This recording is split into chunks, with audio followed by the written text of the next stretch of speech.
Ya salió, ¿cierto? Sí, señora. Efectivamente, ya está. Sí, Perfecto. señora. Entonces comenzamos grabación del espacio. Como les decía, muchas gracias por aceptar esta invitación que FEBAN les hizo para iniciar esta ruta de emprendedores y de todo lo que tiene que ver de formación abierta. Es una ruta que tenemos y hemos denominado la ruta Ingenialab. Es la ruta de creación, innovación, emprendimiento, desarrollo de nuevos negocios. Vamos a tener también acercamientos importantes frente a la transformación del ser. Vienen sorpresas muy chéveres este año frente a lo que podemos crecer desde el ser para poder impactar a todas las personas que nos rodean a nuestro alrededor y nuestro entorno. Son estrategias que hemos hecho o capacitaciones que hemos abierto de manera, son temas generales que lo que buscan es crecer en el conocimiento a todos nuestros asociados, sus beneficiarios, a sus familias. Es un concepto abierto.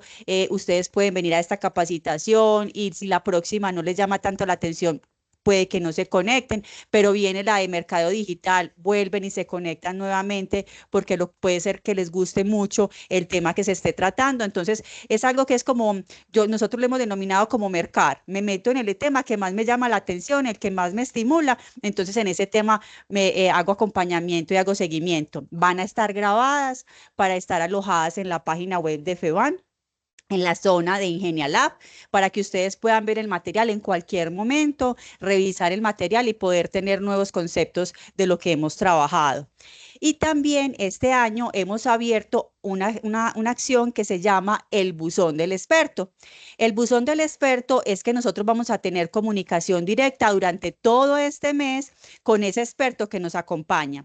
Es decir, Robert va a tener habilitado un correo electrónico durante todo el mes, va a tener un correo electrónico habilitado para que todos lo escribamos en ese correo y le hagamos las preguntas necesarias.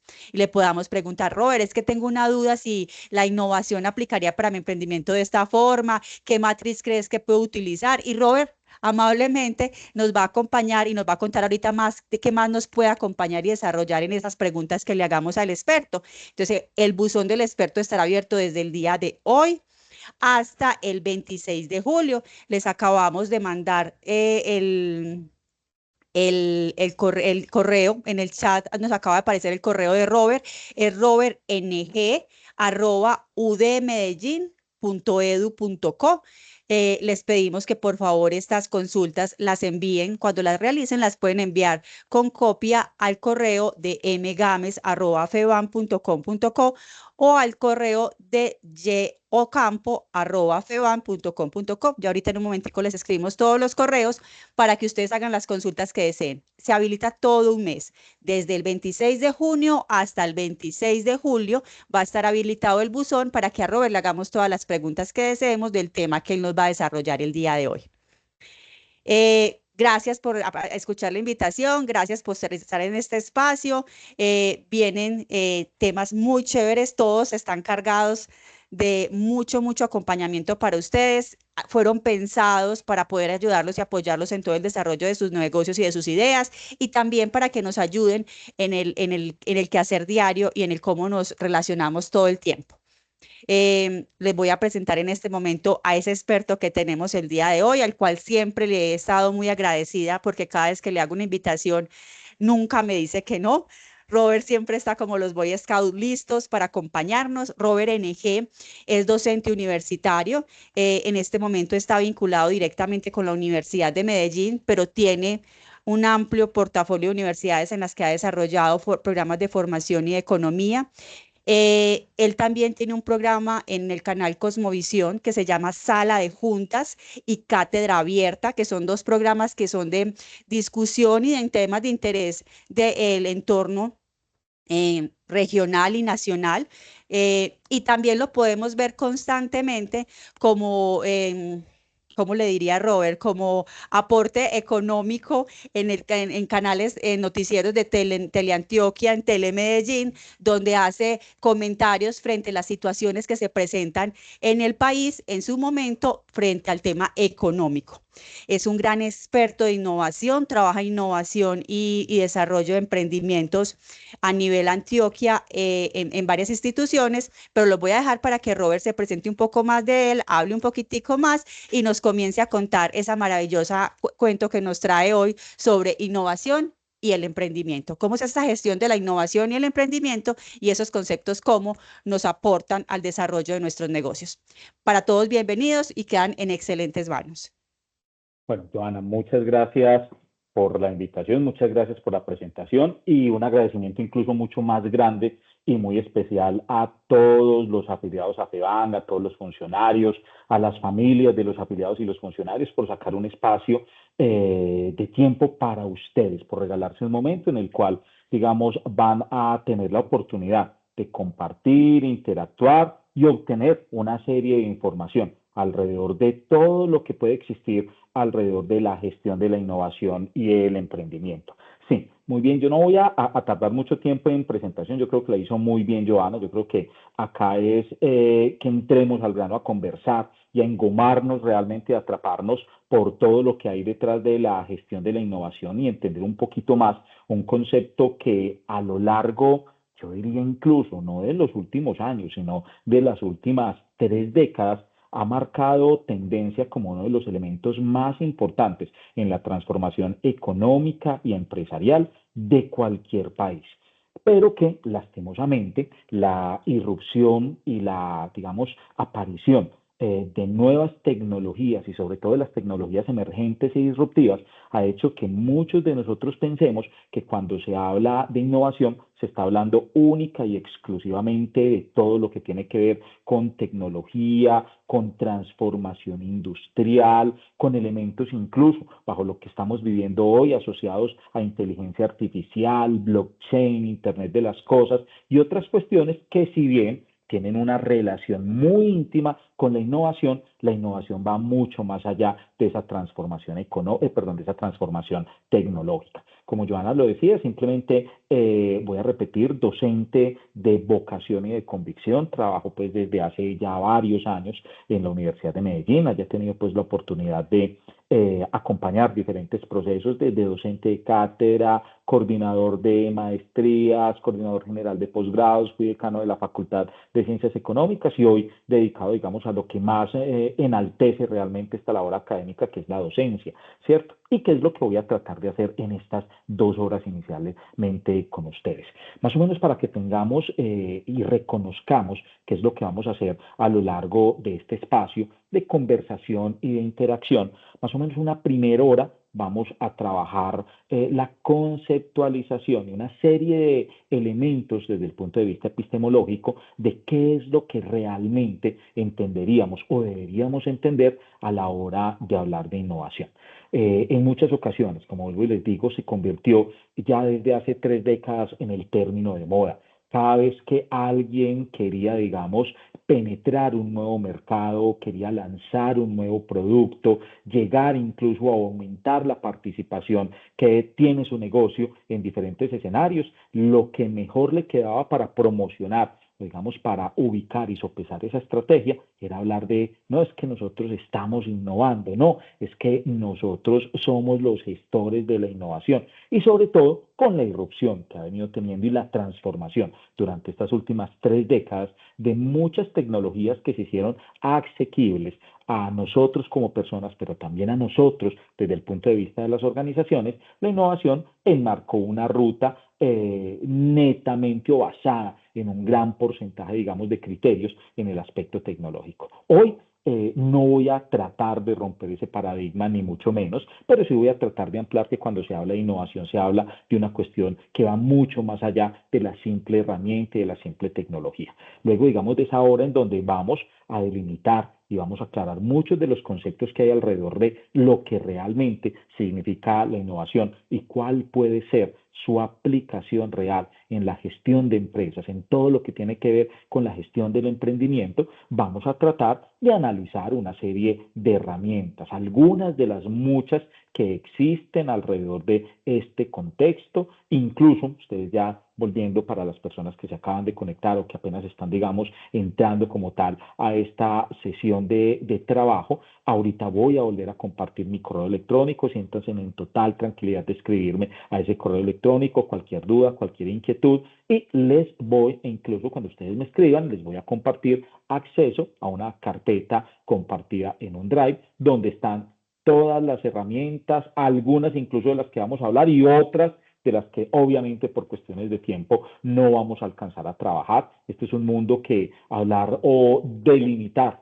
todo lo que puede existir alrededor de herramientas e instrumentos, aplicaciones para gestionar la innovación dentro de nuestras organizaciones, pero también dentro de esas nuevas ideas que proponemos bajo lo que entendemos como emprendimiento, realmente se quedan cortas. Pero trata de ser un abrebocas que desde FEBAN se traza para que ustedes comiencen, digamos, y hagan su aporte a lo que es esa gestión de nuevas empresas y esa conversión, sobre todo, de sus ideas de negocio, de sus sueños en términos de negocios, en empresas reales, que participen y aporten realmente al complejo contexto económico por el cual estamos atravesando.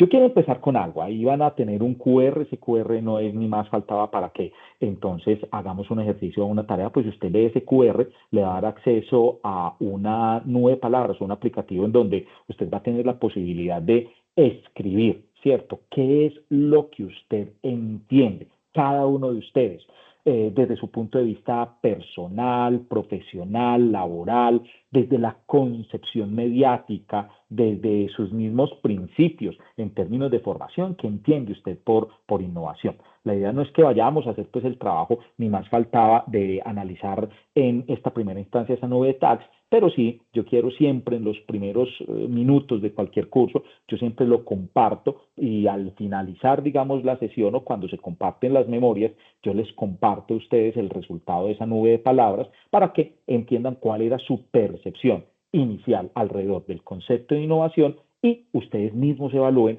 cuál va a ser la percepción final o cómo cambia la percepción definitiva después de tener esta conversación. Entonces, como les venía diciendo en esta pequeña editorialización, cuando hablamos de innovación, usualmente entendemos innovación desde la perspectiva tecnológica. Y si no es desde la perspectiva tecnológica, entonces pensamos que la innovación tiene que ser entonces desde el punto de vista de cualquier producto nuevo, distinto, diferente que se lance al mercado.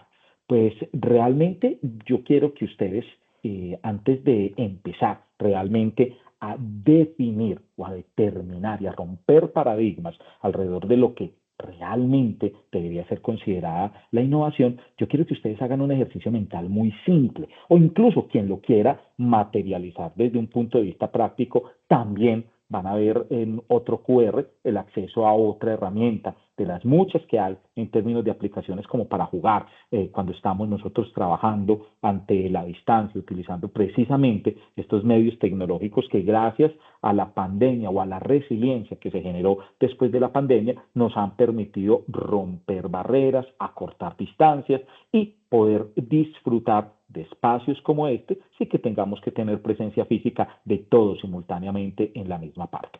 Siempre me gusta comenzar con esto y es que piensen al menos mentalmente, ¿cierto? Piensen cada uno de ustedes, dibujen en su cabeza cómo sería una puesta de sol. Quien, digamos, quiera pasar al ejercicio realmente, ¿qué? Realmente práctico, pues acá le estoy compartiendo un aplicativo, le estoy compartiendo una página de internet que puede leer a través de ese QR, en donde desde su PC, desde su tablet, desde el equipo celular en el que está conectado, usted puede acceder y va a poder, digamos, con cualquiera de esas herramientas dibujar una puesta de sol, ¿cierto? ¿Por qué pongo esto? Porque me recuerda a un ejercicio que cuando la gran mayoría de nosotros estábamos chicos, en la época del colegio, en la época de primaria, llegábamos y veíamos en algunas clases que uno consideraba como relleno de dibujo libre, haga, dibuje un paisaje, dibuje una puesta de sol. Y yo estoy seguro, porque no me voy a detener mucho en eso, que muy seguramente muchos de ustedes haciendo la puesta de sol, entonces se van a imaginar pues un sol, ¿cierto? En medio de dos montañas que trazan, digamos, como dos triángulos, el que es, digamos, el que más tiempo y más competencia tuvo en términos de dibujo o en su cabeza, el más imaginativo, entonces el sol en la mitad de dos montañas, por ahí a un lado una casita, por ahí a un lado unas palmeritas, y así sucesivamente. Es más, si tratáramos de materializar, digamos, de una forma un poquito más artística, lo que la gran mayoría de las personas considera o trata de imaginar cuando, muy bien, como lo dice Robinson en el mar, cuando tratan de visualizar que es una puesta de sol, tratan de trasladar algo así, ¿cierto? En donde, como Robinson le decía, el mar o un paisaje en medio de las montañas, ¿cierto? Pero en todo caso, donde el elemento protagónico, si estamos hablando de la puesta de sol, como lo pueden ver al menos en ese pequeño ejemplo que les estoy compartiendo, el elemento protagónico es el sol como tal, ¿cierto? Si ustedes miran, ese cuadro es de un artista impresionista francés, Jean-Claude Monet, y ese cuadro precisamente se llama La puesta de sol. Y si hay algo que ustedes pueden ver en un cuadro que se llama La puesta de sol, es que de forma directa en ninguna parte usted ve el sol. Técnicamente ese cuadro hace más o menos 5 o 6 años, la casa de subasta Christie subastó precisamente la puesta de sol de Monet y se pagó por él 7.5 millones de euros en un cuadro que se llama La puesta de sol, pero que realmente usted por ningún lado ve el sol. ¿A qué quiero llegar con esa analogía? Que cuando hablamos nosotros de innovación, rompamos el paradigma de pensar que la innovación tiene que ver estrictamente con la base tecnológica, que innovación precisamente tiene que ver con qué, con cualquier producto, servicio, proceso que se ofrece en el mercado, que es exitoso, que se va a vender por miles y miles de millones de pesos o de dólares, porque por lo general, ante el contexto en el que nosotros estamos, cuando hablamos de innovación, nos imaginamos entonces un iPhone, nos imaginamos un iPad, nos imaginamos en vehículo un Tesla, nos imaginamos una pantalla deslumbrante, luces. No, no, vámonos a lo más simple. Cuando hablamos de innovar, lo que estamos hablando no es solamente de crear cosas nuevas, estamos hablando de modificaciones, de transformaciones, de aditamentos, de cambios, pero que tienen un propósito principal, y es que generar valor. Y ese valor no solamente se puede medir desde el punto de vista personal, desde el punto de vista organizacional o desde el punto de vista institucional, en elementos de dinero, en elementos de rentabilidad. Se puede medir en términos de qué? De bienestar. Todos los días, yo estoy seguro que cada uno de ustedes, dentro de su vida personal, familiar, dentro de lo que hacen en las organizaciones, dentro de los procesos que están a cargo en sus propios negocios, dentro incluso de su trabajo alrededor de qué, de esos sueños y esas ideas que quieren ustedes materializar y pasar, digamos, de lo que uno técnicamente podría considerar en un emprendimiento hacia realmente un ejercicio real de empresa que participe en el mercado, que venda, que facture, que vaya creciendo. Todos los días nosotros estamos predispuestos a qué? A tratar de hacer las cosas bien y cada vez mejor. No solamente por nosotros mismos, porque es que eso incluso no nos debe atormentar. El ser humano por naturaleza es egoísta y uno de los padres de la economía moderna, que es Adam Smith, ¿cierto? En su libro, yo creo que el más importante, pero el menos conocido, que se llamaba Teoría General de los Sentimientos Morales, que es incluso el que hace que Adam Smith dé el salto de estudiar filosofía, como lo hacía por allá en la Universidad de Kilcarn en Escocia, y pase realmente a estudiar economía y a transformar el mundo en términos económicos de una cosa totalmente distinta que se veía a mediados del siglo XVIII, de ahí para atrás, a un mundo mucho más moderno, mucho más innovador, en donde pasamos de un momento a otro, de 1752 casi que años de historia, el mundo se mantuvo en un borde, digamos, de población de casi 1.700 millones de habitantes. Y después de todo lo que Adam Smith introdujo, el mundo empezó a generar una serie de cambios que incluso hoy hacen o son los responsables de que hoy pasemos y hablemos es de 9.000 millones de habitantes. O sea, esos cambios, esas transformaciones, ¿cierto?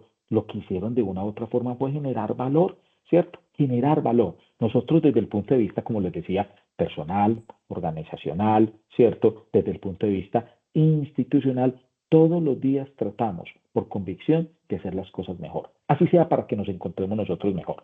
Pero si nosotros nos encontramos mejor, cada uno de nosotros, sin querer queriendo, indirectamente estamos motivando a una transformación de toda la sociedad. Eso lo llamaba Adam Smith en ese texto que les digo, Teoría General de los Sentimientos Morales, lo llamaba la mano invisible del mercado, que incluso nos lleva, haciendo un poquito digamos, de publicidad a lo que está haciendo FEBAN con cada uno de ustedes, es que al fondo si algo le interesa de una u otra manera, es que a cada uno de sus afiliados y a las familias de cada uno de sus afiliados les vaya bien, porque si les va bien a ellos, indirectamente le va bien al fondo, al banco, a Medellín, a Colombia, al mundo. Entonces, cuando hablamos de innovar, yo quiero que rompamos el paradigma inicialmente y empecemos a pensar que cuando se habla de innovación, estamos hablando de cualquier cambio, de cualquier transformación, siempre y cuando vaya orientada a generar valor. Y ese valor no solamente medible desde el punto de vista de una rentabilidad económica, que a la larga hacia eso la idea es uno luego llegar y existen unas técnicas que permiten, digamos, parametrizar o generar, digamos, el rendimiento, el cálculo, el análisis, la proyección realmente de todas las transformaciones y los cambios que se vienen generando desde el punto de vista de la gestión de la innovación, cuánta rentabilidad genera. Pero hoy vamos a romper ese paradigma y hoy de lo que menos vamos a hablar momentáneamente es de una rentabilidad desde el punto de vista financiero, sino que esa rentabilidad la vamos a materializar en algo más importante que a medida que vayamos avanzando en la temática trabajar hoy, vamos a descubrir. Y entendemos entonces que cuando hablamos de innovar, lo que estamos haciendo es cambiar algo con el fin de que de generar o aportar valor, nos vamos a dar cuenta que es una cosa supremamente compleja, ¿cierto? Todos los días, yo estoy seguro, ¿cierto? Y voy a tomar un ejemplo muy personal. Yo vivo de donde trabajo, vivo muy retirado, ¿cierto? Y por lo general, tanto en hora de la mañana como en hora de la tarde, siempre me gasto desde donde trabajo hacia donde vivo, desde donde vivo hacia donde trabajo, me gasto más o menos una hora y cuarto cuando me va bien, ¿cierto?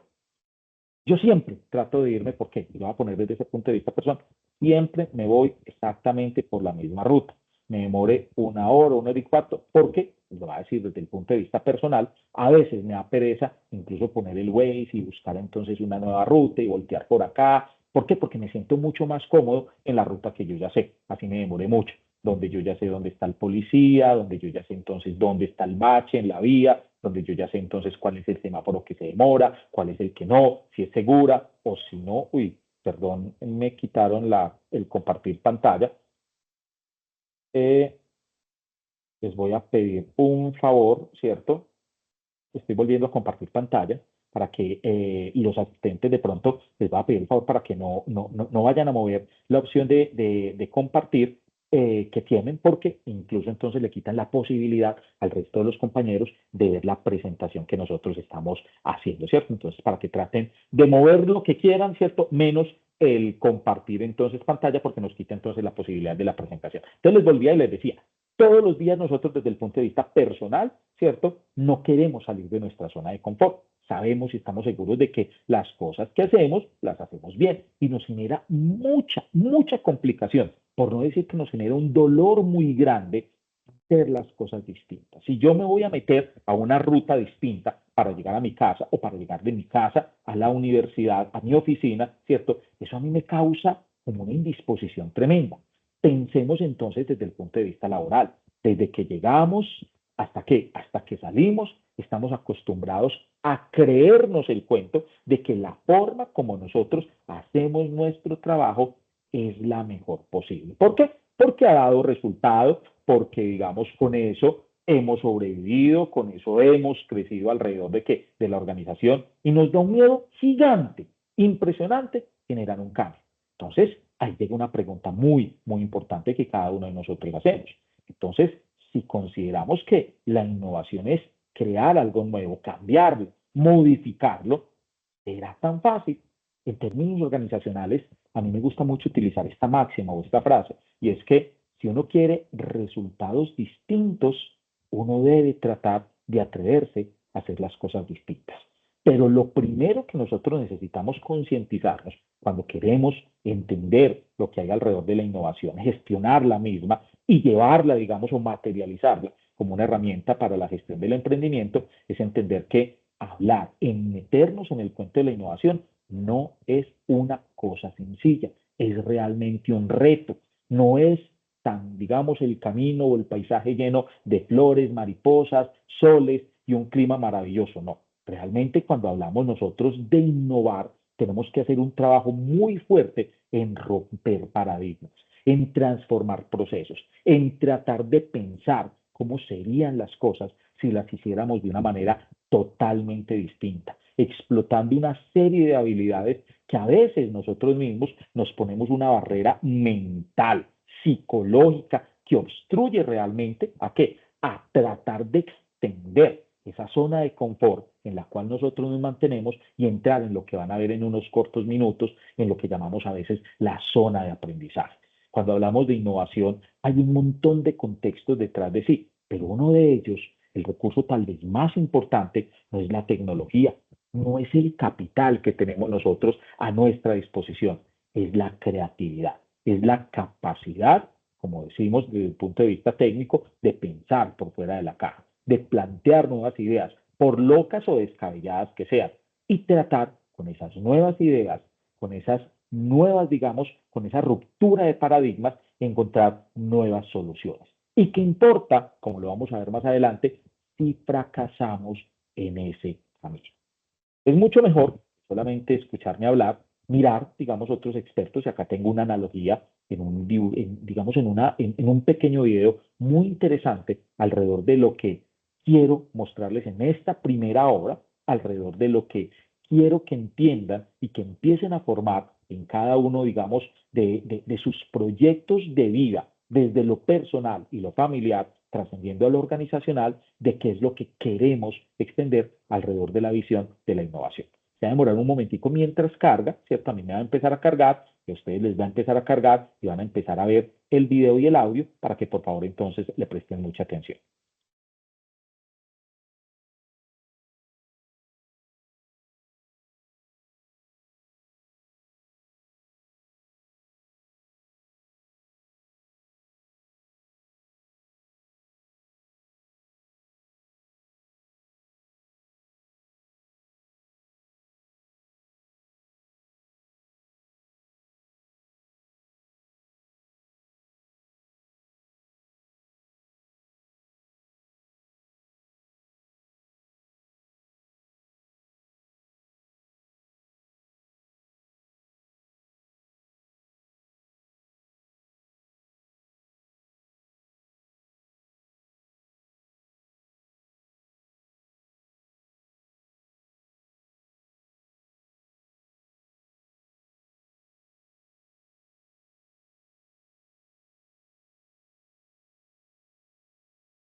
Quiero romper, digamos, el hilo y vuelvo a señalar del paradigma que usualmente existe detrás de lo que se considera la innovación.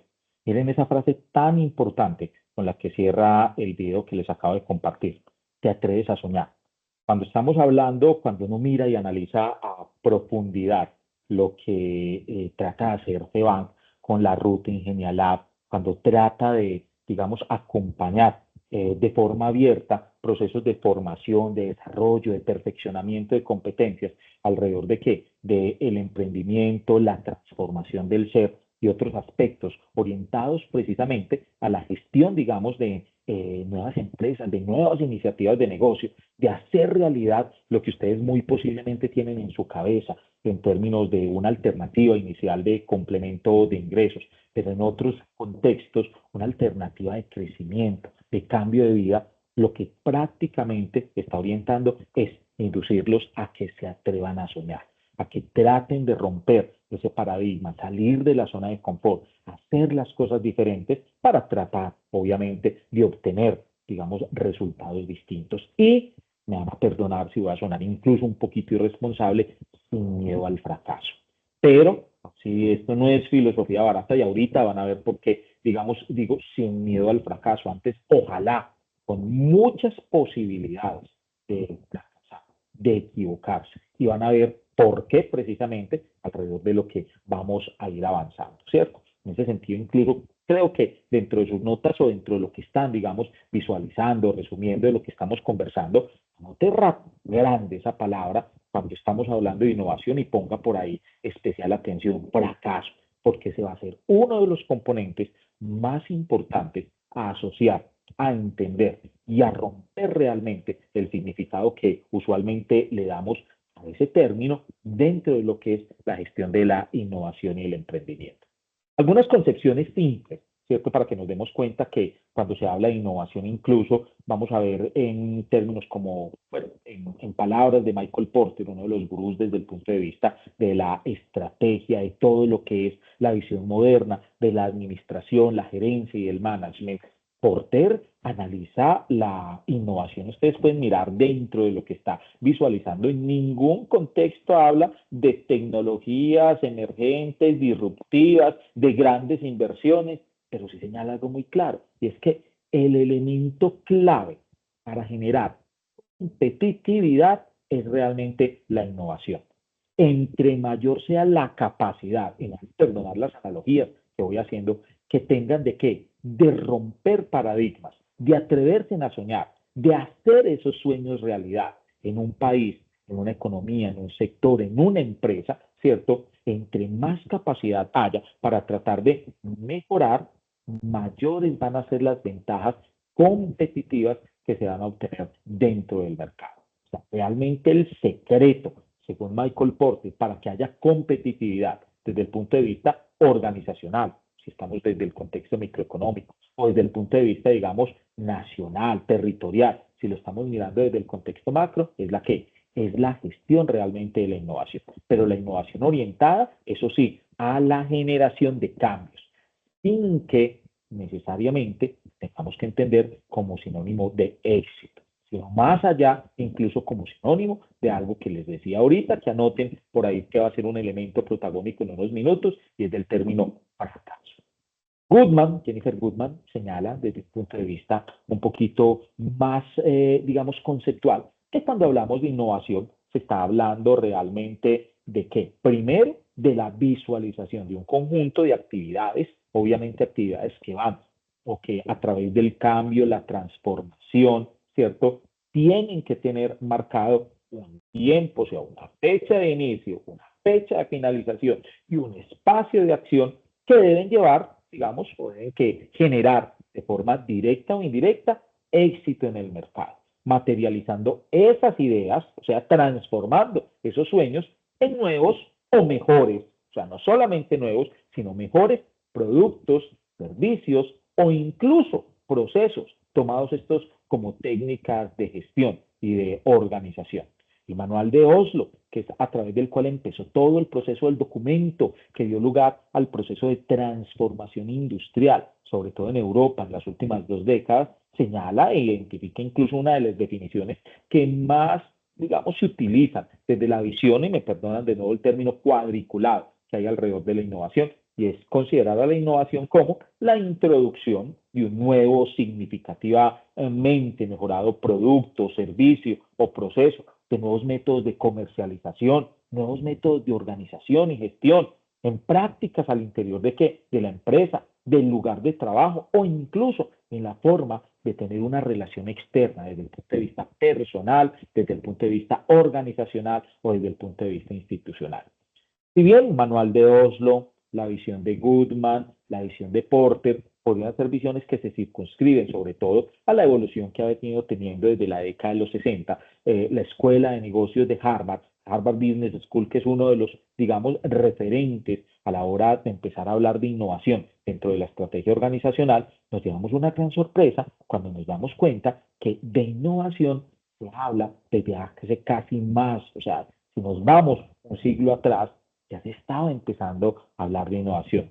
Schumpeter, el alemán Schumpeter, desde 1934, cuando hablaba del concepto de la destrucción creativa, por allá, después de todos los cambios que introdujo consigo la Gran Depresión de los 30. No sé si ustedes conozcan esto, no me voy a salir mucho digamos, del rumbo o de la línea, digamos, de análisis y de conversación que tenemos para meterme, digamos, por un campo que suele ser una zona de confort para mí, que es el contexto económico, pero que necesariamente siempre tenemos que traer a colación el mundo entre 1929 y 1936. El mundo entero sufrió, creería yo, por encima incluso de la misma pandemia del COVID-19, por encima incluso de la crisis financiera del 2008 y de otro montón de crisis que no viene, digamos, o que no da lugar dentro de esta conversación señalar que ha habido durante los últimos casi 120 años de historia. Yo creería que la Gran Depresión de los 30 entre 1929 y 1936 podría ser considerada como la crisis económica más grande que ha afrontado el mundo en la época moderna, incluso por encima de lo que ya les decía nos ha tocado vivir durante los últimos años. El mundo se quebró, prácticamente Estados Unidos se quiebra, Europa se quiebra, y eso lleva consigo a que países como el nuestro, que eran economías que funcionaban simplemente como economías de despensa, o sea, vendedores o productores de materias primas, ¿cierto? También entrábamos en quiebra. Y esa quiebra o esa situación tan radicalmente absurda y difícil que vivió el mundo, ¿cierto? Fue vista por algunos como una oportunidad de transformación, de generación de valor, de ruptura de paradigmas. Y dentro de eso, Schumpeter hablaba de un proceso de destrucción creativa y planteó 5 tipos de innovación. Yo no me voy a detener en cada uno de ellos porque incluso esos 5 tipos de innovación dan lugar a lo que desde la perspectiva, digamos, más moderna, cuando uno enlaza la gestión de la innovación también a otras disciplinas como es el mercadeo, se habla que la innovación 1.0, la innovación 2.0, 3.0, hasta llegar a la 6.0. De una u otra forma, cuando Schumpeter hablaba de innovación desde hace casi ya un siglo de historia, señalaba que hablar de innovación sí es hablar de nuevos productos. Esa incluso fue la primera o el primer tipo de innovación que se vivió en la historia moderna, digamos, del contexto empresarial. Es lo que llaman muchos la innovación 1.0, cuando lo más importante, y estoy hablando desde la década de los 30, era el contexto tecnológico. Si yo tenía tecnología, si yo tenía maquinaria, ¿cierto? Yo podía innovar. La tecnología, el óvulo tecnológico era el que permitía el lanzamiento, la generación de nuevos, ¿qué? De nuevos productos que iban orientados a conquistar un nuevo mercado.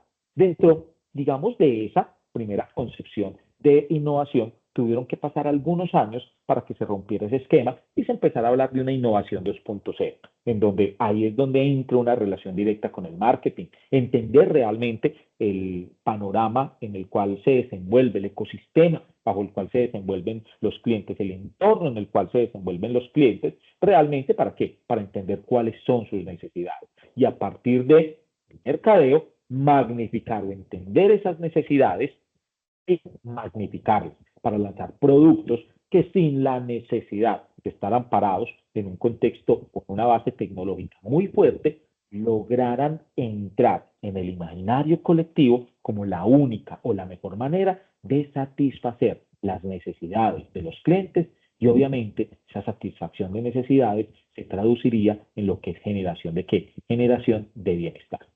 Esa situación, o sea, esa innovación 1.0 y esa innovación 2.0, que prácticamente van de la mano con la introducción de nuevos productos, unos desde la base tecnológica, otros desde la base del qué, del marketing y de el análisis y la comprensión de las necesidades, del pensamiento, de los dolores, de los sueños de los consumidores, constituyeron, digamos, esas fases de innovación 1.0 y 2.0 que se vivieron sobre todo desde la década de los 30 hasta casi entrada la década de los 70.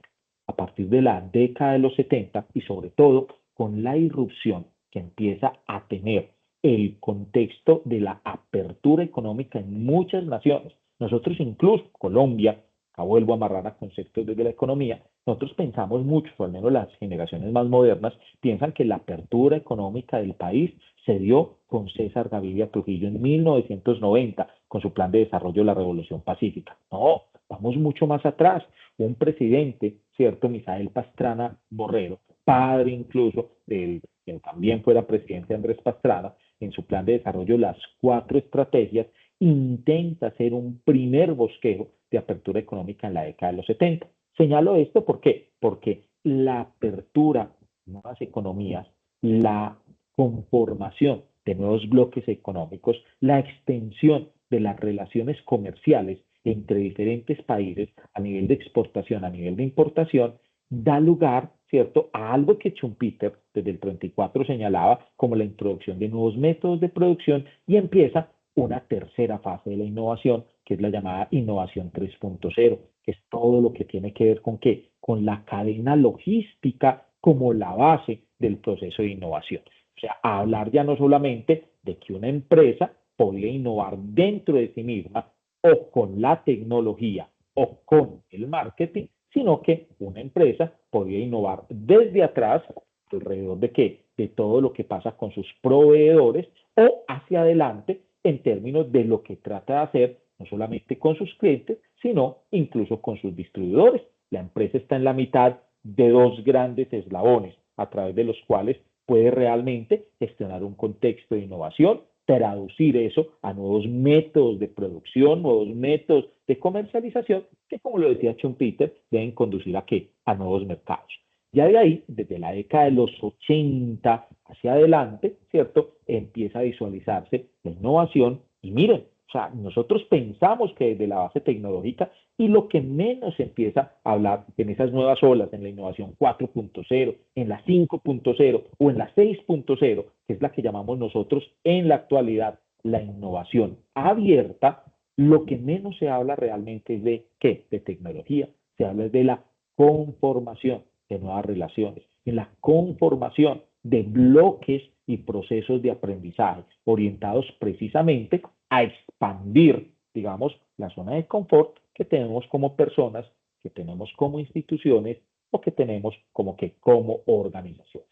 En eso, digamos, la ciudad de Medellín, hoy convertida en distrito de ciencia, tecnología e innovación, se ha convertido en un referente a nivel nacional durante los últimos años, con una ventaja, diría yo, amparado en lo que mencionaba al inicio de esta conversación, con la teoría de la mano invisible de Adam Smith, con la ventaja de que ya hoy no somos los únicos referentes como lo éramos hace más o menos 2 décadas, cuando empieza ese proceso de transformación desde nuestra ciudad que nos llevó, ¿cierto?, sin descuidar o sin dejar de reconocer que aún tenemos grandes dificultades como ecosistema empresarial y de innovación y obviamente como territorio tenemos grandes dificultades en materia de desigualdad, en materia de inequidad, en materia de seguridad, en materia de oportunidades, pero que nos llevaron desde la década de los 80 de pasar de ser casi que la segunda ciudad más violenta del mundo, solamente superados por Beirut, a ser uno de los referentes en materia de innovación, incluso ganándonos hace ya bastantes años, más o menos el 2007, el reconocimiento de ser una de las ciudades más innovadoras del mundo. Nosotros hemos atravesado por esas distintas fases y hoy podemos hablar en nuestro territorio de un verdadero, bueno, ecosistema de innovación. y no vamos a amarrar esto a ciclos políticos, porque esto podría llevar incluso a malos entendidos, pero ya hablamos de un ecosistema de innovación, en donde entidades desde el punto de vista municipal, departamental, las instituciones de educación, las instituciones de formación, realmente las mismas organizaciones están empeñadas en crear lazos, desarrollar sinergias y conexiones orientados precisamente a qué? A gestionar cambios orientados a generación de valor, transformaciones que realmente puedan conducir a qué? A innovación.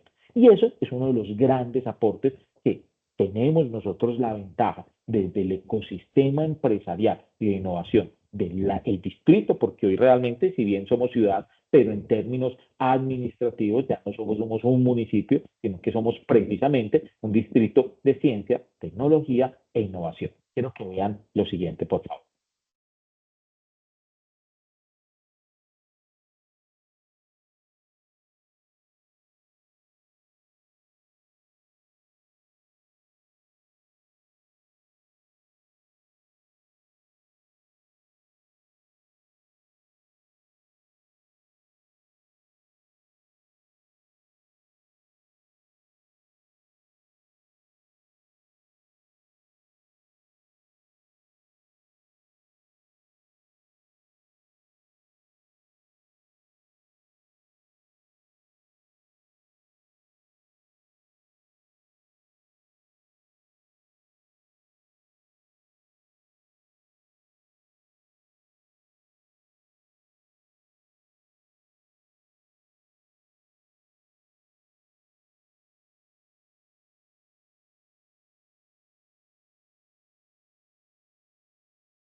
Y hay una palabra que se mencionó dentro de el video que acaban de ver, más que innovación o similar al concepto de innovación, es la palabra o el término bienestar. Cuando hablamos nosotros de bienestar desde la visión más simple o incluso más interdisciplinar posible, cuando hablamos de bienestar estamos hablando de lograr satisfacer la mayor cantidad posible de necesidades que tenemos nosotros como personas, como familias, como organizaciones, como instituciones, con los recursos que tenemos a nuestra disposición, donde por lo general enfrentamos una dicotomía y una complicación muy grande. Y es que, por lo general, sea desde la perspectiva personal, sea desde la perspectiva familiar, organizacional o institucional, nuestras necesidades suelen ser mucho mayores en términos de cantidad y en términos, digamos, de tamaño que los recursos con los que contamos.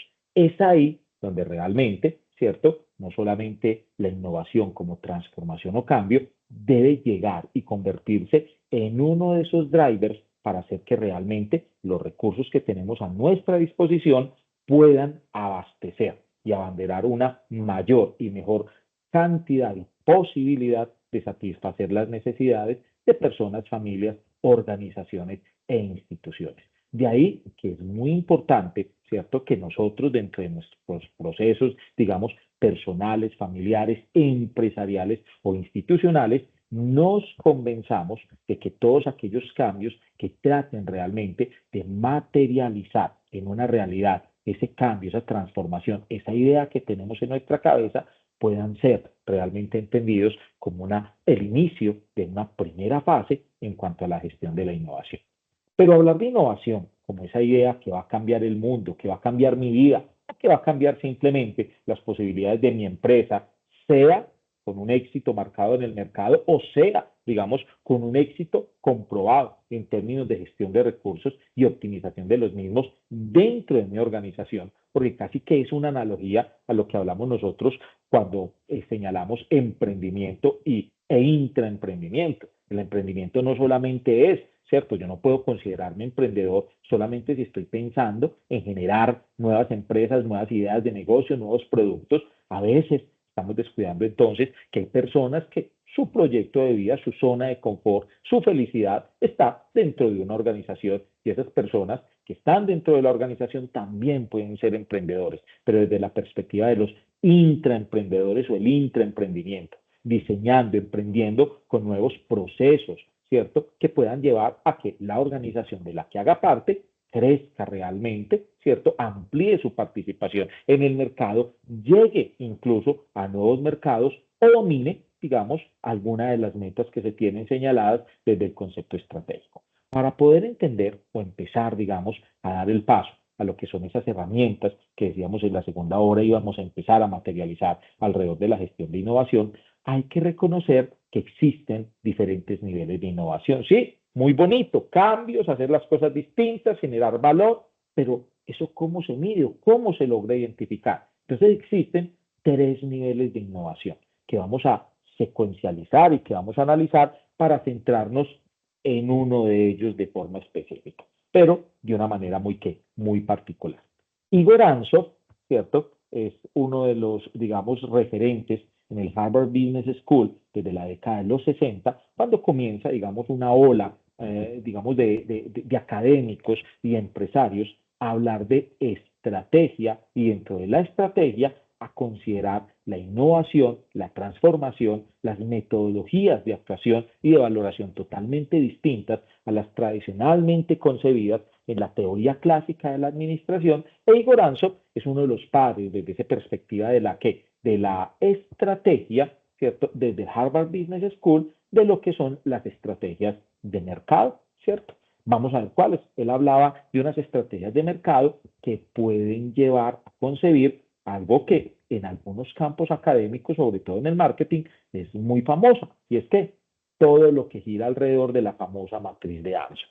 Ansoff, y acá lo voy a resumir de una forma muy sencilla, ya van a ver por qué, en 1965 entonces decía que las estrategias de mercado no las podía dividir en qué, en cuatro tipos de estrategias, ¿cierto? Las estrategias de penetración de mercado, que es cuando qué, cuando nuestras empresas, nuestras organizaciones, ¿cierto? con los productos y procesos actuales, lo que están haciendo es dominar, ampliar, digamos, o ganar una mayor participación en el mercado en el que, ¿qué? En el que nos desenvolvemos. O sea, se hace o se trabaja desde el punto de vista de la penetración de mercado cuando en mi empresa, en mi negocio, con los productos que tengo, estoy vendiendo una mayor cantidad de producto, ¿dónde? Con los clientes que usualmente tengo, ¿cierto? Quiere decir entonces, haciendo un ejemplo, yo tengo una base de datos de 150 clientes en mi empresa, a esos 150 clientes, entonces yo les brindo diferentes asesorías en términos temáticos y resulta que para el mes siguiente, con mis mismos 150 clientes, estoy facturando un 15 o un 16% más que el mes anterior. Quiere decir que estoy vendiendo más en un nicho en el cual yo me desenvuelvo. Por eso, el riesgo dentro de las estrategias de mercado es relativamente bajo. Dentro de esa matriz de Anso, en términos de lo que es la expansión o las estrategias de mercado, se habla de desarrollo de producto cuando trato con mis clientes, con el mercado en el que yo me muevo y me desenvuelvo, trato de llegar con qué, con nuevos productos o nuevos procesos. Implica de una u otra forma, si utilizamos ese término de zona de confort, implica un dolor adicional.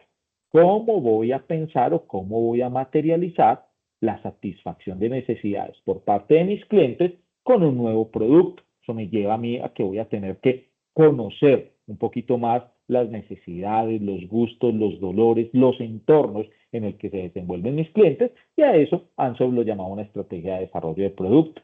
Había un tercer cuadrante que era entonces, ¿con qué? Con mis productos, con mis procesos actuales, con los que siempre he manejado, tratar de llegar a nuevos clientes. Y ahí lo que se está hablando dentro de la matriz de Ansoff es el desarrollo de mercado.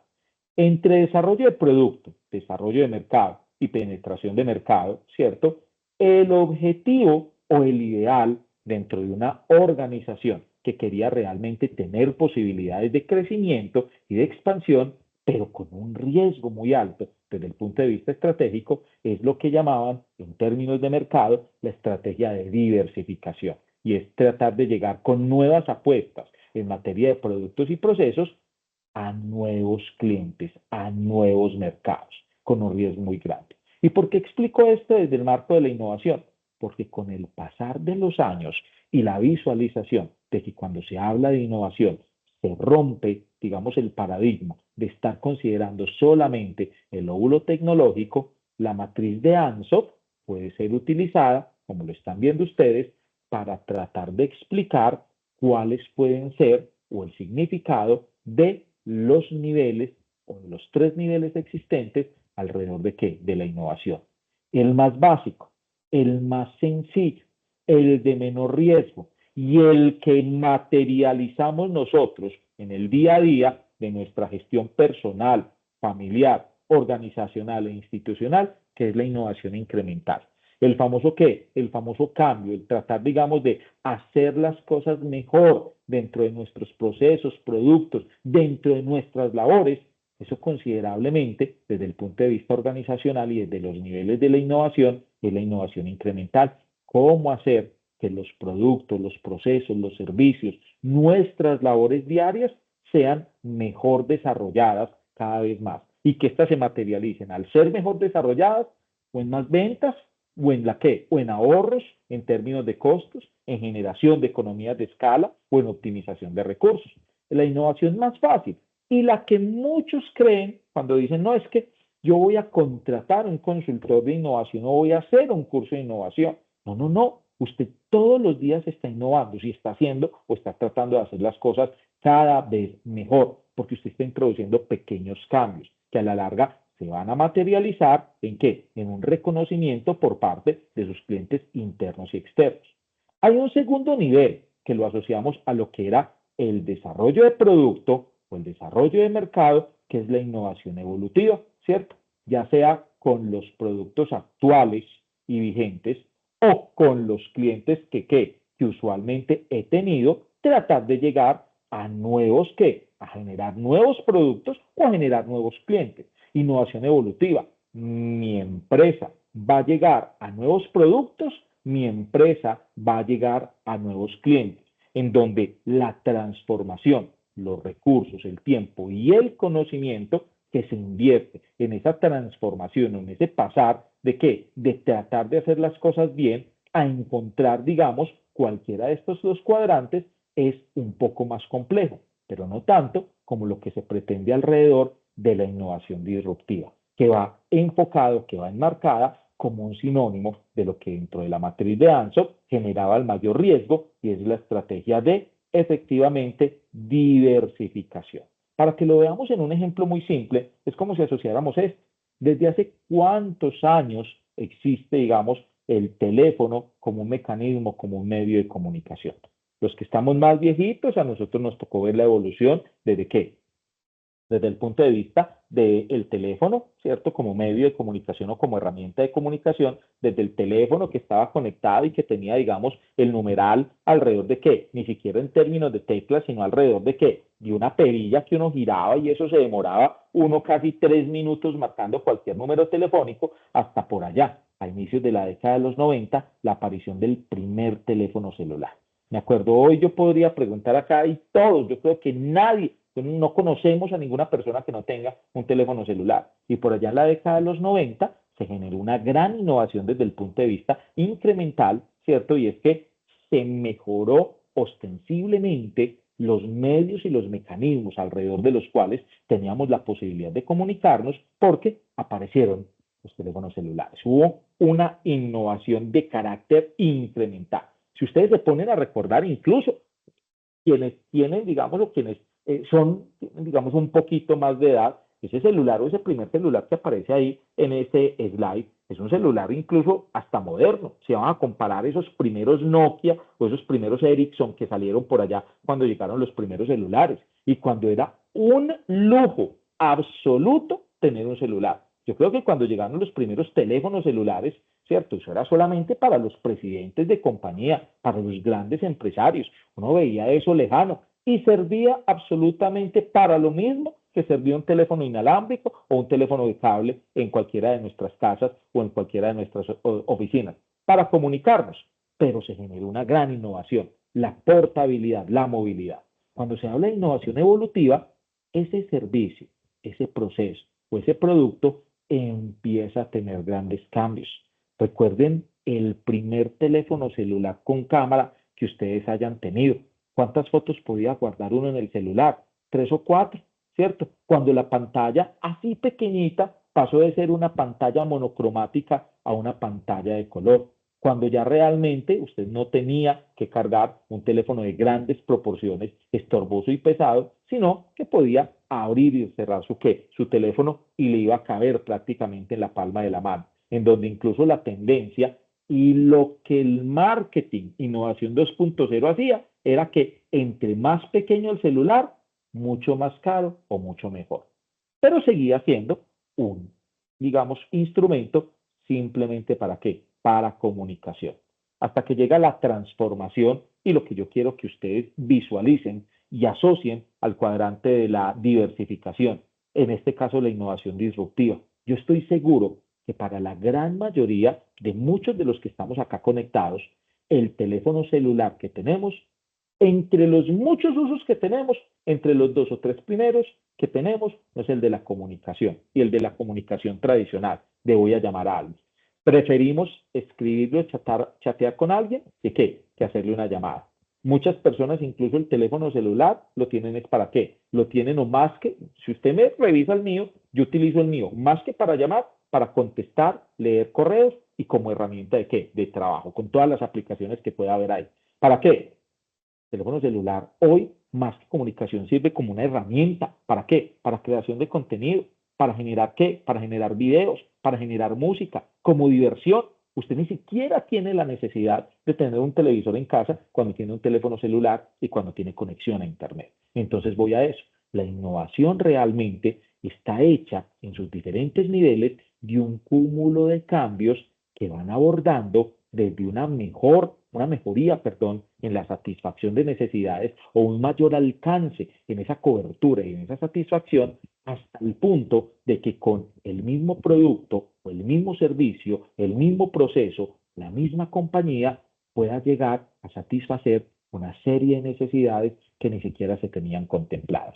Entonces, de esos tres tipos de innovación, yo quiero que a partir de este momento nos concentremos sobre todo en la innovación más compleja de hacer y en la que muchos sueñan como empresarios o como emprendedores lograr algún día desarrollar o despertar la idea, que es la innovación disruptiva. Yo creo que con el modelo, el esquema, digamos, de Apple, o sea, todo el mundo sueña generar en el segmento, en el nicho, en el mercado en el que se mueva, generar el qué, el iPhone de mi segmento. O sea, el producto, el servicio, el proceso que rompa realmente el paradigma y la saque del Estado. Pero es algo que yo creo que ya hemos dejado con mucha, digamos, vigencia. Es que eso es sumamente complejo. Hay una pregunta que ya voy a dar incluso dentro de las diapositivas la respuesta, pero cada uno trate de incluso responderse a sí mismo. ¿Cuál será el porcentaje de fracaso? ¿Cierto? O sea, ¿cómo será en términos de porcentaje el fracaso de cualquier empresa, pequeña, mediana, grande, cuando tratan de hacer el tipo de innovación más compleja, es decir, desarrollar productos, procesos, servicios nuevos y además de eso enfocados a nuevos mercados, a satisfacer nuevas y diferentes necesidades? Si nos vamos a ir por el lado de las que, de las pequeñas empresas, de los emprendimientos, de las startups, estamos hablando de un porcentaje altísimo de fracaso. Según la publicación Startup Genome del 2022, se establece que el 83% de las pequeñas empresas, de los emprendimientos, fracasa cuando trata de hacer innovación disruptiva. ¿Cómo será el porcentaje de fracaso de las grandes empresas cuando tratan o de las empresas maduras, cuando tratan de hacer innovación desde el punto de vista disruptivo? Y ojo, que esto no es una cuestión ni de tamaño ni de los recursos que pueda tener una empresa madura. Es una cuestión más de la mentalidad, de la filosofía y de la propensión realmente a gestionar el cambio. Las empresas maduras, cuando tratan de hacer innovación de carácter disruptivo, miren el porcentaje. El 99%, o sea, de 100 empresas maduras, de 100 empresas de tamaño grande, cuando estas tratan de generar o de hacer innovación, ojo, disruptiva, por lo general el 99 de 100 empresas que tratan de hacer ese tipo de innovación, según esta publicación, que fracasan. Ojo, 83% las pequeñas empresas y 99% las empresas grandes. Acaba entonces una cuestión, un cambio de chip muy grande. Oh, entonces, ¿por qué nosotros tratamos de hacer innovación desde el punto de vista disruptivo? Asociemos a lo que vivimos realmente dentro de nuestra organización, ¿cierto? Por lo general, la forma en la que distribuimos nuestro tiempo, la forma en la que distribuimos los recursos alrededor de lo que hacemos en nuestros, digamos, negocios, en nuestras empresas, en nuestras organizaciones, por lo general un 70% de los recursos, del tiempo, lo enfocamos a qué? A mejorar lo que hacemos, a tratar de hacer lo que usualmente hacemos y hacerlo mucho mejor o tratar de hacerlo bien. Realmente un 20% se distribuye en innovación evolutiva. Usted con los tiempos, los recursos, los conocimientos, las capacidades que tiene asociados a su organización, usted podría destinar un 10% de tiempo y recurso ¿a qué? A tratar de llegar con nuevos productos, nuevos procesos a nuevos clientes o con sus clientes tratar de capturar en los mismos la cobertura de nuevas necesidades, ofreciéndoles nuevos productos, nuevos procesos o nuevos servicios. O sea, 70% en innovación incremental, 20% en evolutivo. Y un 10% ya destinamos lo más poquito posible, dado el alto porcentaje de fracaso que hay, a hacer innovación disruptiva, a tratar de qué? Que somos una universidad, vamos a hacer una cosa totalmente distinta. Vamos a ver entonces cómo salimos adelante con la ¿qué? Con la generación de contenido y el montaje de un canal de televisión. O somos entonces un fondo de empleados, sí. Vamos a tratar entonces de qué? De que en un fondo de empleados, más que motivar el ahorro y hacer realidad o acompañar, digamos, las posibilidades en términos de captación y colocación de recursos, vamos a tratar de qué? De hacer que nuestros asociados se vuelvan emprendedores. O sea, la innovación disruptiva es salirse realmente del molde, pero como es tan compleja y como genera tanta incertidumbre y tiene un porcentaje tan alto de fracaso, enfocamos muy pocos recursos hacia esa gestión. Eso no es malo, porque realmente, como hay un porcentaje tan alto de fracaso, si eso lo vamos a medir desde el punto de vista financiero de entrada, pues claro, vamos a tener una rentabilidad operativa casi que va a ser del qué, del 0%, con un 99% de fracaso en las grandes empresas, con un 83% de fracaso en las pequeñas empresas, el retorno operativo a la inversión, el retorno, digamos, en términos de ganancia que puede tener la innovación desde el punto de vista disruptivo en una empresa con un porcentaje tan alto de fracaso, prácticamente sería el 0%. Pero es que ahí es donde está el problema, porque usualmente la pregunta que nos hacemos cada vez que tratamos de hacer las cosas mejor, de llegar a nuevos productos, de llegar a nuevos clientes o diversificar nuestra apuesta en términos de servicio, siempre nos preguntamos es cuánto nos ganamos, cuánto nos vamos a ganar. Cuando realmente la pregunta que debemos hacernos es cuánto vamos a aprender o cuánto hemos que aprendido. De manera tal que un 70% de recursos destinados a la qué? A la innovación incremental, un 20% de recursos destinados a la innovación evolutiva y tan solo un 10% de recursos, ojo, no solamente en términos de capital, sino en términos de tiempo, tratando de pensar en la forma de hacer una cosa distinta, ¿cierto? Ante un porcentaje tan alto de fracaso, se pueda convertir ese 10% de tiempo y de recursos que estamos utilizando en qué? En fracasar, porque un 83% de probabilidad del fracaso o un 99% en el tamaño grande es una probabilidad que arrasa. Cualquiera podría decir, ay, ¿qué pasa si triunfo? Muy bien, ¿cierto? Ahí tiene la posibilidad de qué? De triunfar desde otra perspectiva en el negocio. O sea, existe sí un 17% de probabilidad de que la saque del estadio desde el emprendimiento y lance usted un servicio, un producto que lo va a llevar a ser el próximo unicornio en términos de qué? De startups en América Latina o en Colombia, ¿cierto? O si es una gran empresa con un 1% de probabilidad que le pegue a lanzar un producto o proceso que la saque del estadio, pues muy bien, ahí va a tener el éxito. Pero si fracaso, ¿qué es lo más probable que? Mejor, porque estoy destinando un 10% de recursos, ¿cierto? ¿A qué? A aumentar la capacidad de adaptación y de enfrentar las condiciones y las dificultades que me está ofreciendo el mercado. Desde esa perspectiva, el retorno a la inversión en la innovación disruptiva no debe ser medido realmente o en un inicio desde el punto de vista financiero. Debe ser medible desde el punto de vista de la capacidad en materia de aprendizaje y en materia de adaptación.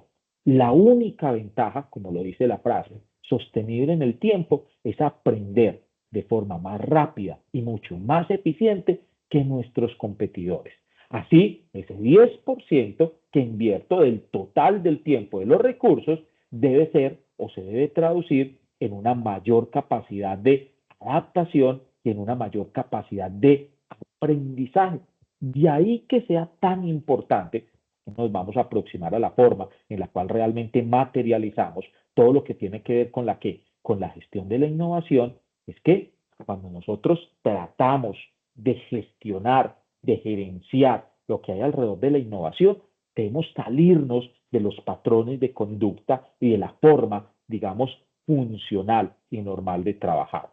Por ejemplo, si usted a mí me preguntara lo primero que quiere empezar a hacer, ¿cierto? ¿Qué es lo primero que debe hacer si quiere empezar a motivar realmente un ejercicio de gestión de innovación? Yo voy a decir, hay que desaprender. Lo primero que diría es que coja y a quienes va a entregar la función o a quienes va a delegar la responsabilidad de empezar a repensar la empresa, sus productos y sus procesos alrededor de lo que es la innovación, 10% disruptiva, 20% evolutiva y 70% que incremental, coja gente distinta, coja de distintas áreas, ¿cierto? Gente con unos patrones de pensamiento que se salgan de qué? De lo general, ¿cierto? Para los, digamos, más viejitos, ese sería, digamos, la analogía en términos del equipo. Tengo la versión, digamos, millennial también, la creación de un equipo de personas muy diferentes, donde cada uno tiene una habilidad distinta y que incluso parecieran que no van a qué, a congeniar. ¿Y qué pondría a hacer ese equipo de trabajo? Dos cosas. Primero, los pondría a competir en qué? En que traten de encontrar la forma, la receta y que documenten realmente la receta o lo que han llegado en conclusiones de cómo van a acabar, cómo van a destruir, ojo, cómo van a qué, a minimizar el core business, o sea, el enfoque, el objetivo, el propósito del negocio. Sí, así como suena. O sea, a esos equipos lo voy a poner a que se imaginen cómo realmente van a tratar de qué, de afectar o de dañar el negocio, el producto, el proceso, el área del que hacen parte. Pero ¿por qué voy a tratar de hacer eso?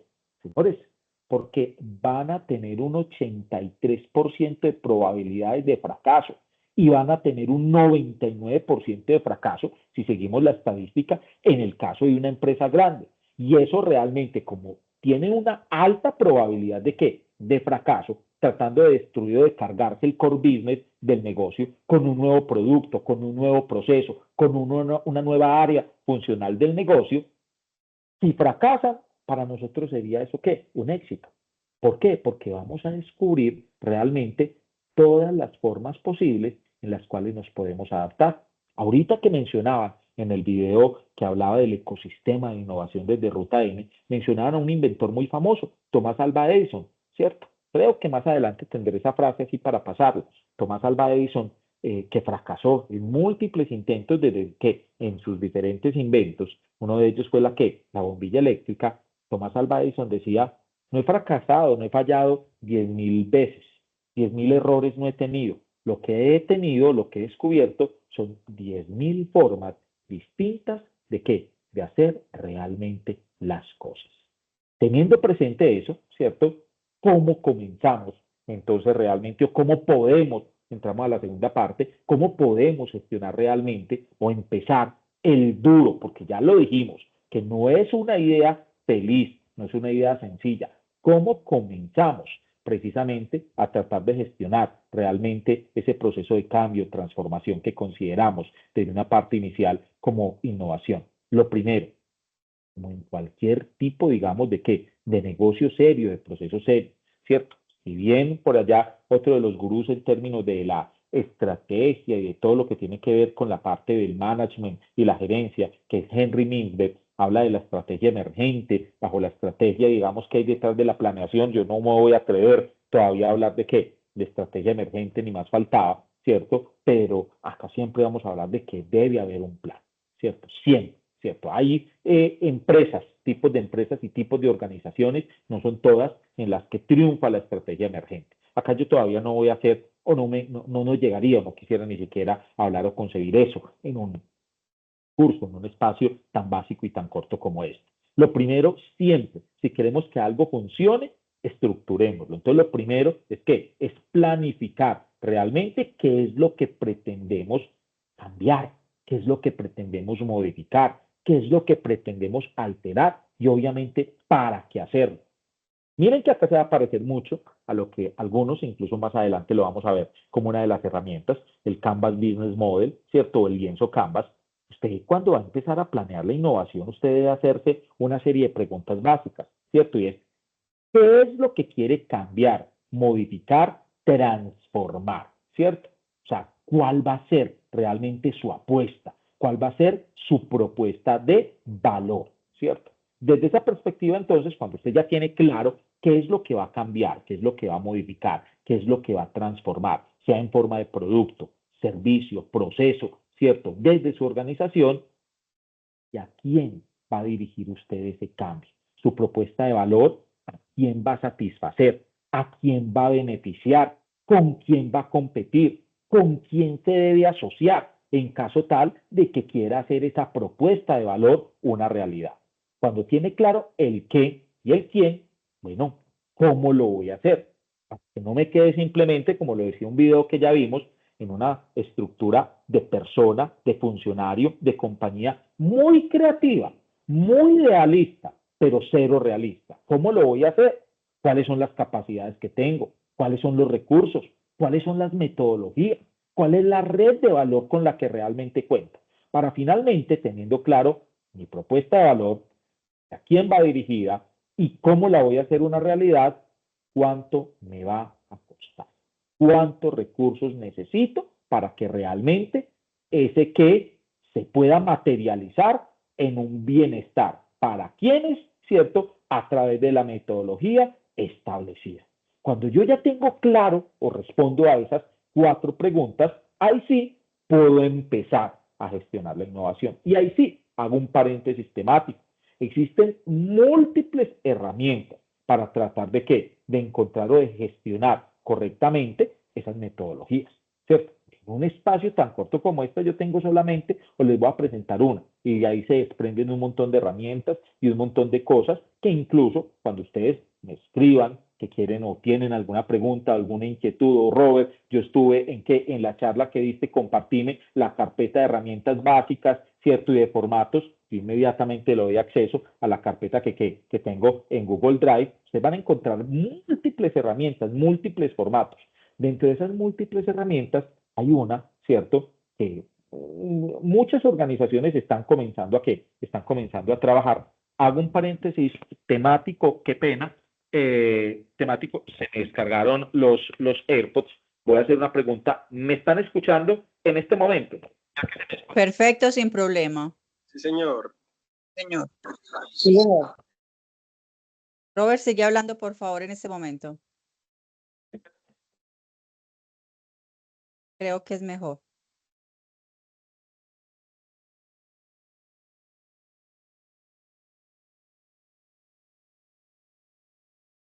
Bueno, vamos a aprovechar en este momento que Robert está restableciendo su sistema por allá con el audio. Y recuerden que pueden hacer cualquier tipo de pregunta, cualquier duda que tengan, cualquier inquietud que se les genere frente a lo que nos está presentando Robert el día de hoy. También vamos a tener el buzón del experto para que sepan que ahí le podemos escribir.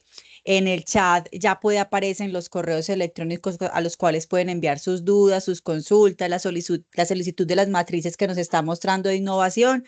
Robert, ¿me cuentas si estás listo? Magda, ¿me escuchas? Perfecto, Listo, perfecto, ahí puedes perfecto. seguir. Dale. Perfecto. Entonces, les decía, dentro de esas matrices o herramientas, como lo señalaba Magda, hay una que usualmente muchas compañías, incluso hoy, empieza uno a decir que la utilizan como la base. Y es que el famoso, bueno, acá me adelanto un poquito, y es el famoso pensamiento de diseño o el famoso design thinking. El design thinking que como herramienta, una de las más importantes, de las más prácticas alrededor de lo que es, digamos, metodologías para empezar a resolver problemas complejos, desde la innovación a nivel de producto, servicio, proceso o realidades organizacionales. Muchos creen que esto es algo realmente novedoso y que empieza a utilizarse sobre todo cuando nace una corporación o un instituto dedicado a la innovación, que es el Instituto IDEO, por allá en los primeros años de la década del 2000. No, del design thinking, incluso uno de los primeros premios Nobel de Economía empieza a hablar de ello desde la década desde la década del 60. Él habla del design thinking, del pensamiento de diseño.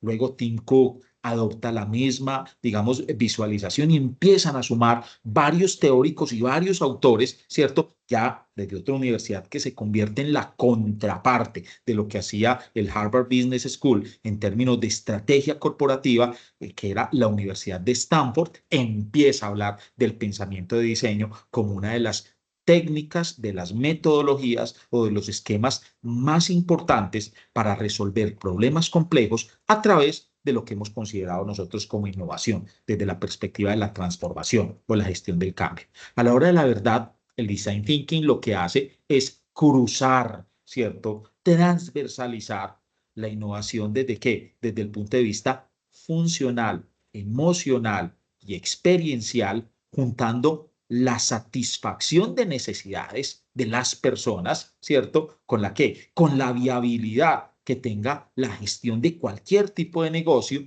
y la utilización, sobre todo, de conceptos asociados, ojo, desde el punto de vista tecnológico, no hablando de qué, de maquinarias, de tecnologías disruptivas, sino desde la factibilidad, desde hacer posible. Y se convierte entonces en qué, en una nueva experiencia. Y vuelvo, insisto, con esto que es cuarta vez que lo digo, desde hace qué, 5 minutos, para resolver problemas qué, problemas complejos. El design thinking, vamos a ver, es un proceso, una metodología, una de las múltiples herramientas de las que más me gusta a la hora de qué, de empezar sobre todo a gestionar procesos de cambio, transformación y de innovación disruptiva desde cualquier tipo de organización. Está compuesta por 5 fases principales, que son prácticamente las que en esta segunda parte vamos a tratar de qué, de ilustrar con algunas herramientas. La primera fase, de empatizar, una palabra que se hizo, digamos, muy común gracias a la pandemia. Muchos incluso todavía me cuento yo dentro de ellos, pues no tanto con la palabra, pero sí me cuento yo dentro de ellos de las personas que lastimosamente odiamos, me perdonan el término, la pandemia, ¿cierto? O sea, ese año casi de encierro que tuvimos, que rompió muchos, digamos, muchos paradigmas, pero que también casi que cambió al mundo en muchos contextos, puso muy de moda la palabra empatía y mucha gente cuando uno habla, y sobre todo en este tipo de talleres o conversaciones, dice, empatía, no, esa palabra no me la mencione más, que la repetimos casi 200 veces en la época de la pandemia y quedé curado de ella. No, acá la vamos a ver de una forma muy interesante, ¿cierto? Como una herramienta incluso de la cual se van a desprender varias herramientas adicionales. ¿Para qué? Para empezar a gestionar cambios. Si bien el design thinking está, digamos, es la sumatoria o es la fase secuencial de primero empatizar, luego definir, luego idear, luego prototipar y evaluar y estar repitiendo rápido y barato, por decirlo así, estas qué, estas 5 fases es la mejor forma de entender realmente las necesidades que tiene el mercado, que tienen nuestros clientes. ¿Por qué? Porque pone en el centro del cambio a las personas. Nuestras compañías, nuestras ideas de negocio, nuestros sueños de emprendimiento no van a ser en ningún momento un éxito si no entendemos que los productos, los servicios, los procesos que vendemos u ofrecemos van dirigidos ¿es a qué? A personas, a seres humanos que tienen necesidades, que tienen recursos y que de una u otra forma lo que buscan ante todo es generar el mayor y mejor nivel de satisfacción con muy pocos recursos, ¿cierto? Desde la escala que sea. ¿Cierto? Pero siempre, no importa que yo me gane un salario mínimo o no me importa que mi salario sea 20 millones, no me importa que el nicho de mercados al cual me enfrente sea un nicho de qué, de estrato bajo o sea un nicho de qué, de estrato alto. Tenga la seguridad, alto o bajo, un promedio de cliente de qué, con salarios de 1 millón de pesos, un promedio de clientes con salario de qué, de 20 millones de pesos, nunca los recursos o los ingresos que van a tener los clientes van a ser suficientes para satisfacer sus necesidades. Y el design thinking tiene dentro de qué, de sus múltiples herramientas, una forma de apropiar realmente y entender esas necesidades. Mucha gente lo asocia a que el design thinking realmente se ha materializado o se ha convertido y suele ser el estudio de caso. ¿Para qué? Para explicar cómo han surgido productos muy innovadores, productos muy distintos, ¿cierto? Esto incluso es un producto que hace 10 años fue un éxito y es que es un filtro de agua para la gente sobre todo que le gusta salir a pasear, salir a qué, salir a tener ese contacto con qué, con la naturaleza, con el aire libre, más bien como desprovisto de qué, de grandes equipajes. Este filtro que usted lo consigue en qué, lo consigue incluso en Mercado Libre, creo que debe estar por lo menos en 70.000 pesos. Este filtro, entonces usted le permite que cualquier quebrada, cualquier fuente de agua, ¿cierto? Como lo muestran, el antes y el después. O sea, usted filtra cualquier fuente de agua y realmente es de los filtros portátiles más eficientes y mejor, digamos, comprobados en términos de qué, en términos del objeto como tal. Olvidémonos del producto. Realmente, cuando este filtro, ¿cierto? Este filtro se desarrolló y ha sido un éxito en ese nicho de mercado de los campistas, de la gente que le gusta la aventura, de la gente que le gusta salir, digamos, ¿a qué? A experimentar y a relacionarse y tener un contacto con la naturaleza. ese no era el propósito del filtro. Cuando el filtro se creó, ¿cierto? Se creó fue con el fin de resolver un problema complejo. ¿Y un problema complejo alrededor de qué? Alrededor del acceso al agua potable que tienen más, ¿cierto? Que tienen a los problemas de acceso de agua a agua potable que tiene el 73% de la humanidad. En este contexto, entonces, es uno de los, digamos, es un producto que se creó realmente, que pueda ser vendido y que pueda ser, digamos, como fuente alternativa de ingresos, materializar otros nichos de mercado, pero se creó realmente para esto. Entonces, a eso voy. Nosotros no podemos hablar de innovación si no entendemos que lo que estamos cambiando o de lo que estamos transformando va orientado o debe ir enfocado es a qué? A satisfacer necesidades, a resolver problemas totalmente complejos que de una u otra forma nos pueden representar una muy buena fuente de ingresos, nos pueden representar una muy buena fuente en cuanto a qué, en cuanto a la capacidad de adaptación y de transformación de nuestros negocios, pero que realmente van a aportar, según la mano invisible, a hacer un mundo mucho mejor. Me voy a ir por cada una de las fases. Empatizar. Ya conocemos de sobra qué es empatía. Ponernos en los zapatos de qué, en los zapatos de otro. Conectar con quién, con nuestros clientes, con nuestras audiencias. Eso realmente era lo que enfocábamos y nos enfocaron, nos trajeron a nosotros a colación y nos enseñaron en términos de qué, en términos de esa experiencia que todos vivimos hace algunos años en términos de la pandemia. Y sí, efectivamente, dentro del design thinking es la primera etapa o es la primera fase de qué, de el design thinking. ¿Qué hacemos nosotros en esa fase de empatía? Perdón, conectar realmente con qué? Con nuestros clientes, conectar realmente con nuestra audiencia, interna o externa. Un ejercicio muy sencillo. Miren, a veces la desconexión que tenemos nosotros con la realidad. Y cuando estamos, digamos, o parametrizamos solamente en una tabla de Excel de, digamos, nuestros perfiles de clientes o nuestro perfil de mercado. Miren algo muy sencillo.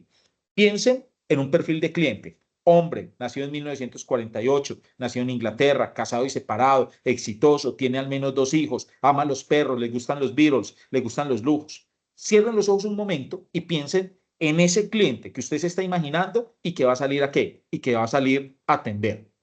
Realmente, si usted mira ese parámetro o esa información, a veces estamos tan desconectados de la realidad de nuestros clientes, de nuestra audiencia, de nuestro mercado, que parametrizamos un tipo de cliente totalmente distinto. Si usted mira, ¿cierto? Esas dos personas, el príncipe Carlos, ¿cierto? Y Osborne, tienen exactamente o cumplen exactamente el mismo perfil. Y yo estoy seguro que sería muy distinto la forma de que, en la cual usted podría concretar un negocio, perfeccionar una venta, ofrecer un servicio a alguno de estos dos clientes si usted está parametrizando uno de ellos o encasillándolos en qué, en un mismo tipo específico de cliente. Entonces hay que empatizar, hay que entender realmente a cuál audiencia nos estamos enfrentando. Una de las herramientas más utilizadas para qué, para esta fase de empatía es la que llamamos nosotros el qué, el mapa de empatía. ¿Qué hacemos nosotros en ese mapa de empatía? Ese formato ustedes lo van a encontrar en la carpeta que yo les voy a compartir a quien me escriban en ese buzón de experto, pero lo van a encontrar en blanco. ¿Con qué? Con todas las, instrucciones. Hombre, en una reunión, en sus reuniones, en sus comités, no les quita más de 15 minutos hacer un taller muy interesante. Cliente interno y cliente externo. ¿Qué piensan? ¿Qué sienten? Se han detenido a mirar qué es lo que escuchan, ven, dicen, hacen, qué frustra,